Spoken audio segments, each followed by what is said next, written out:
When your kitchen starts to look like this during tomato season, it's time to do something about it. We often run into the point where we have more than we can eat at one time. You may not want to can them. Freezing is an option, but I'm going to do something a little different today. I'm going to look at drying tomatoes. Now, sun-dried tomatoes are an option in supermarkets and specialty stores, but they cost you an arm and a leg, often $20 for a pound. And if you think about the process of making a tomato, that's not really out of line because it takes, 10 to 15 pounds of fresh tomato to get 1 pound dried, which is why they're good to dry because they don't take up much space that way.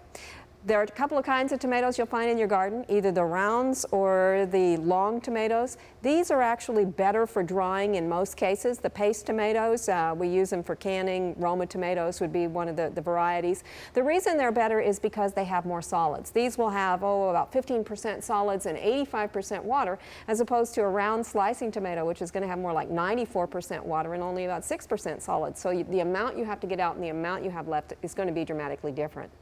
Process of doing this, very simple. If you choose, you can peel them, and that is going to be based on your preference and what you're going to do with them when you rehydrate them or when you use them later on. The peel will slow the drying down, so you do need to make sure you have enough air in it. But if you're going to cut them up in small pieces later on and use them in chopped or throw them in small pieces into stews, you can leave the peel on and save yourself a little bit of time.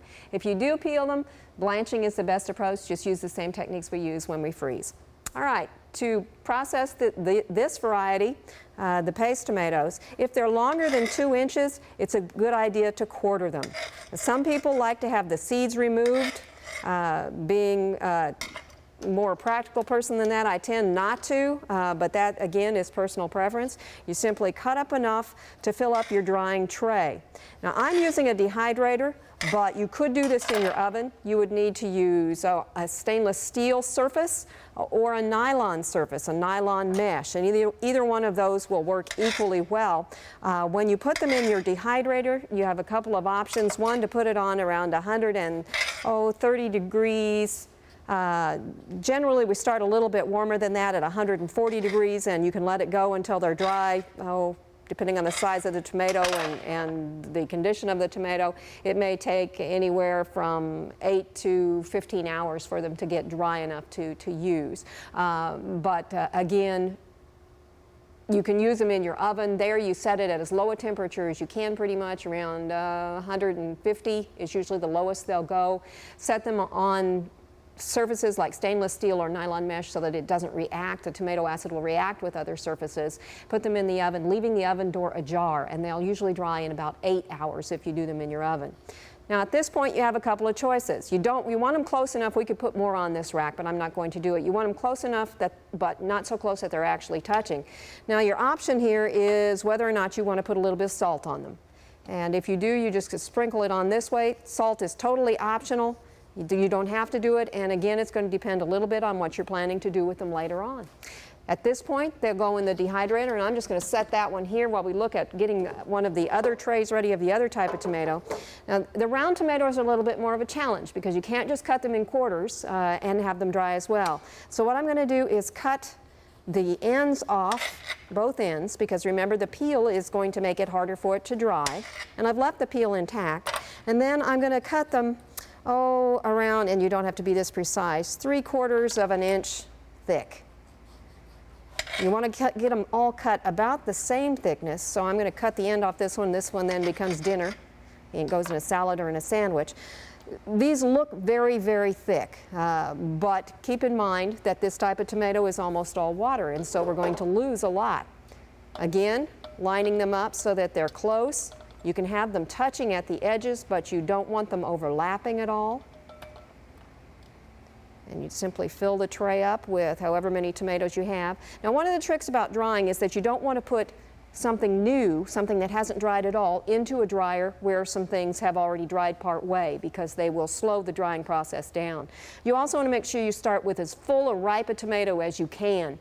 The reason for that being that you'll get a much stronger flavor. You also get a more rich tomato color later on. These are then going to go into the dryer, and I have a couple of examples already done here so you can see how much smaller they get.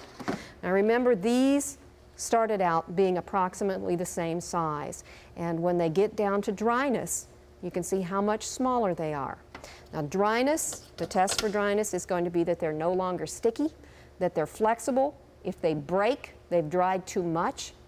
And you can see the others that we've got here too, again, not sticky. We left the seeds in these, flexible, leathery, pliable, and they've shrunk substantially. Storage on these, you need, if possible, if you've got a vacuum sealer, that would be the best way to go, and then freeze them. The lower the temperature goes, the longer they're going to keep. For every 18-degree drop in temperature during storage, you can extend storage anywhere from 6 months to a year. So either put them into a vacuum type bag or a Ziploc bag, getting out as much air as you can, and then putting the small bags of dried food that you have inside a glass jar and set that in either the freezer or the refrigerator, and you can really extend your storage on these. How to use them?